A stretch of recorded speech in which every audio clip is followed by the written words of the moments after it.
은퇴자들을 상담하다 보면 한 가지 공통된 고백이 있습니다. 저는 돈 때문에 힘들 줄 알았는데 정작 가장 먼저 무너진 건 제 삶의 중심이었습니다. 파이어족이 특히 그렇습니다. 경제적으로는 누구보다 치밀했던 사람들인데 은퇴 후 예상치 못한 지점에서 흔들립니다. 오늘은 그 이야기를 실제 사례와 함께 깊이 있게 풀어보겠습니다. 은퇴자 김모 씨는 45세에 8억 가까운 자산을 만들고 조기 은퇴를 결정했습니다. 퇴사 후 첫 한 달은 너무 행복했습니다. 새벽 알람이 없고 스트레스도 없고 마음만 먹으면 여행을 갈 수 있다는 해방감이 컸습니다. 하지만 2달이 지나자 마음속 빈자리가 크게 느껴졌습니다. 그는 이렇게 말했습니다. 제 인생에서 회사가 차지하던 비중이 이렇게 컸다는 게 충격이었어요. 돈은 그대로였지만 일상은 무너지고 있었습니다. 사실 파이어족이 가장 먼저 흔들리는 지점은 재정이 아니라 정체성입니다. 퇴사는 돈에서의 해방이지만 동시에 역할에서의 이탈이기도 합니다. 회사에서는 팀장, 책임자, 전문가라는 이름으로 불렸지만 집에서는 그냥 시간 많은 사람이 됩니다. 특히 40대 은퇴자의 경우 사회적 역할이 사라지는 순간 자존감이 급격히 낮아지는 패턴이 반복됩니다. 이 변화는 통장 잔고와는 전혀 다른 문제입니다. 또 다른 사례를 보겠습니다.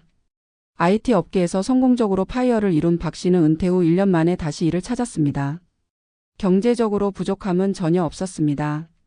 하지만 그는 돌이킬 수 없는 심리적 공백을 경험했습니다. 사람을 안 만나니까 말수가 줄고 표정도 굳어가더라고요. 돈이 문제가 아니라 제 자신이 사라지는 느낌이었어요. 사회적 관계는 우리가 생각하는 것보다 훨씬 큰 정신적 지지대입니다. 퇴사와 함께 이 관계망이 순식간에 끊기며 사람들은 예상보다 훨씬 큰 고립감을 느끼게 됩니다. 은퇴 후 무너지는 또 하나의 지점은 시간의 구조입니다. 직장인이었던 시절 우리의 하루는 자연스럽게 시간표가 만들어져 있었습니다. 하지만 은퇴 후에는 하루가 텅 빈 채로 눈앞에 펼쳐집니다. 처음엔 자유 같지만 이 구조 없는 시간이 오래되면 삶 전체가 흔들리는 원인이 됩니다. 특히 파이어족은 나는 효율적이고 자기관리 능력이 뛰어나다는 자기 이미지를 갖고 있기에 은퇴 후 무너지는 자기조절에 더 큰 충격을 받습니다. 이 자기조절 실패는 나는 나를 통제하지 못한다는 불안감으로 연결됩니다. 그리고 이 불안감이 심리적 소비, 충동 지출, 불필요한 여행, 취미 과소비 등으로 이어집니다. 결국 돈이 아니라 심리가 재정을 흔드는 구조가 만들어집니다. 재정 전문가들은 파이어족에게 항상 이렇게 조언합니다. 돈을 준비했다고 은퇴 준비가 끝난 게 아니다. 돈은 은퇴의 도구일 뿐 은퇴 후 삶을 지탱하는 핵심 요소가 아닙니다. 그 핵심은 자존감, 관계, 시간 구조라는 3가지 축입니다. 이 3가지가 무너지면 자산이 많아도 삶은 흔들립니다. 반대로 이 3가지가 안정되면 자산이 그리 크지 않아도 삶의 만족도는 훨씬 높습니다. 그렇다면 어떻게 해야 파이어 후 삶이 무너지지 않을까요? 첫 번째는 역할의 재설계입니다. 직장의 역할이 사라지는 순간 새로운 역할을 만들어야 합니다. 그 역할이 꼭 돈을 버는 활동일 필요는 없습니다.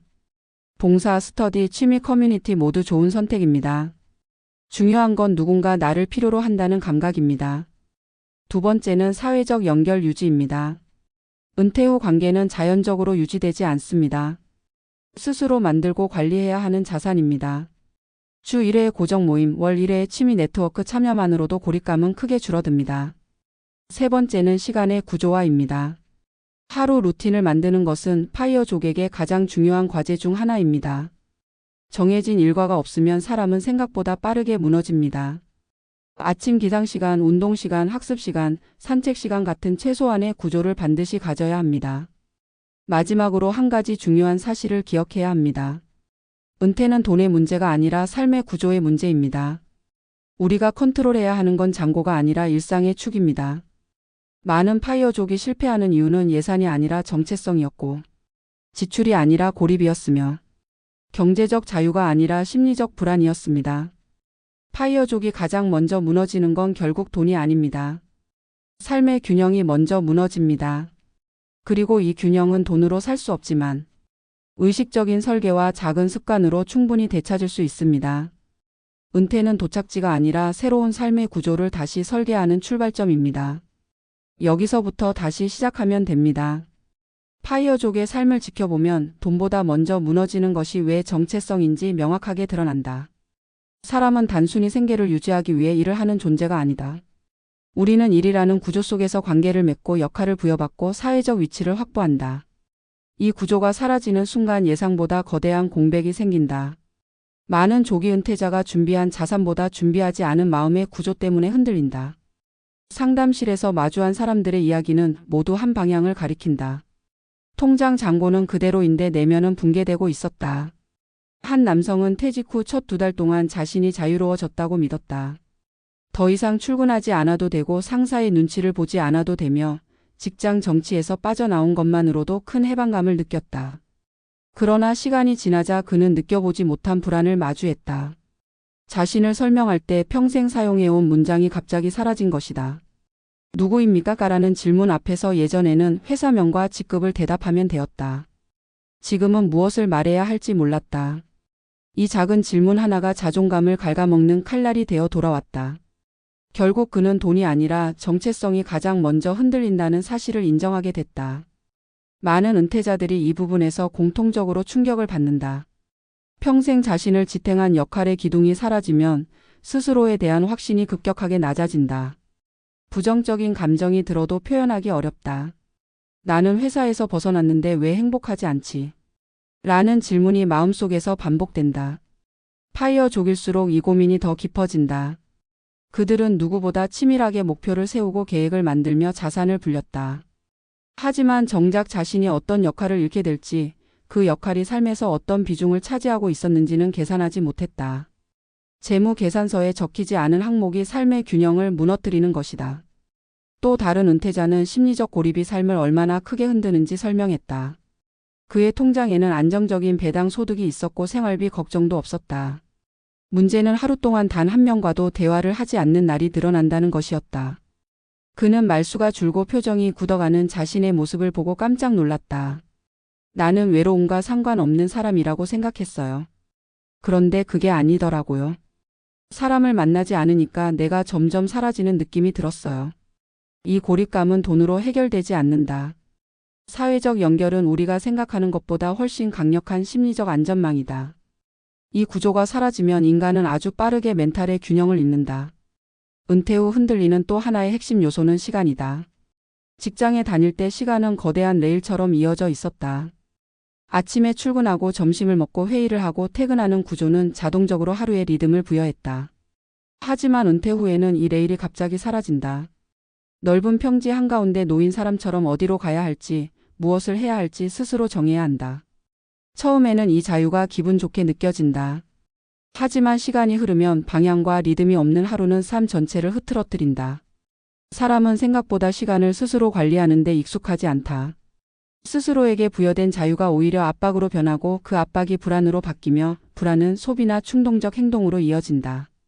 결국 재정 문제마저 심리적 문제에서 시작되는 구조가 만들어진다.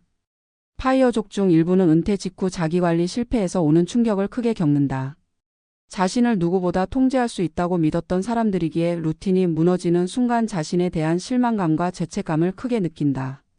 저 같은 사람이 이렇게 무너질 줄 몰랐어요. 라는 말은 조기 은퇴를 경험한 사람들 사이에서 낯설지 않다.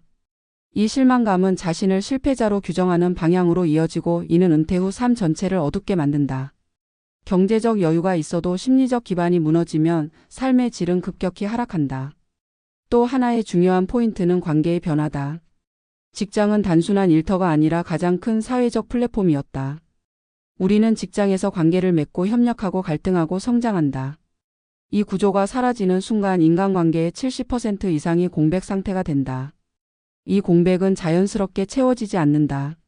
친구를 자주 만나겠다는 계획도 실현되지 않는다. 나이가 들수록 친구들은 각자의 삶에 바빠지고 새로운 관계를 만드는 것은 생각보다 어렵다. 결국 은퇴자는 점점 혼자가 되고 이 고립감은 삶의 만족도를 크게 떨어뜨린다. 어떤 은퇴자는 이렇게 말했다. 퇴직하고 나서야 깨달았어요. 저는 회사 사람들을 좋아하지 않는다고 생각했는데 사실은 그 사람들이 제 일상의 가장 큰 지지대였더라고요. 관계의 해체는 느리지만 확실하게 삶을 잠식하며 심리적 붕괴를 가져오는 조용한 파도처럼 찾아온다. 자산이 아무리 충분해도 이 세 가지가 무너지면 삶은 흔들린다. 정체성의 상실, 관계의 공백, 시간의 붕괴는 돈과는 전혀 다른 문제이며 어느 하나만 무너져도 전체가 흔들릴 수 있다. 반대로 이 세 가지가 안정되면 재산이 놀랄 만큼 많지 않아도 은퇴 후 삶은 충분히 안정적이고 만족스럽다. 결국 은퇴의 본질은 돈의 문제가 아니라 삶의 구조의 문제다.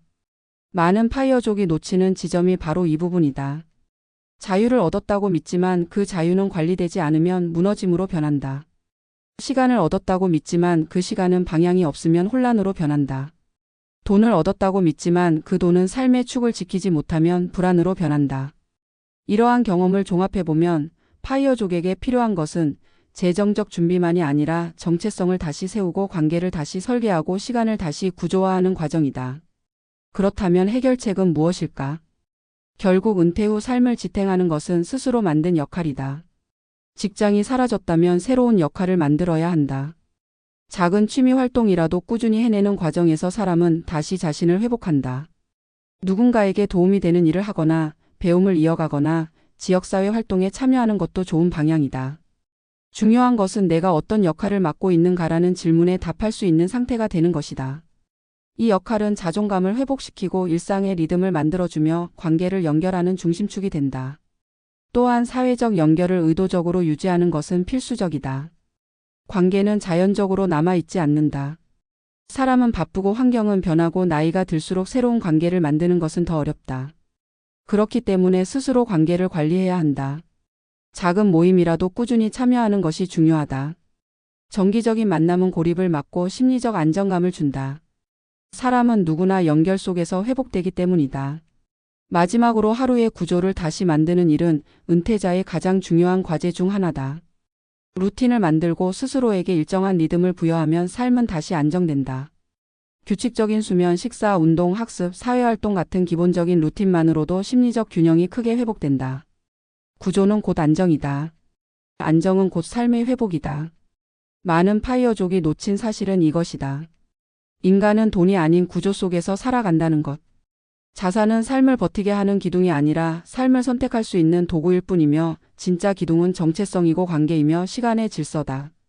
이 세 가지는 돈으로 살 수 없지만 작은 결심과 꾸준한 실천으로 다시 세울 수 있다. 돈은 은퇴를 열어주는 열쇠이지만 그 문을 지나 삶을 지탱하는 건 결국 마음의 구조라는 사실을 기억해야 한다. 결국 은퇴는 끝이 아니라 다시 설계해야 하는 새로운 삶의 시작이다. 자유를 얻었다고 해서 삶이 저절로 행복해지는 것은 아니다. 자유는 설계해야 유지되는 것이며 삶은 손을 놓으면 무너진다. 그래서 파이어족에게 가장 필요한 건 돈이 아니라 일상의 균형을 되찾는 일이다. 정체성을 다시 세우고 관계를 이어가며 시간을 다시 설계하는 순간 은퇴 후 삶은 흔들리지 않는다. 진정한 자유는 통장의 숫자가 아니라 흔들리지 않는 마음의 구조에서 시작된다는 사실을 깊이 새겨야 한다.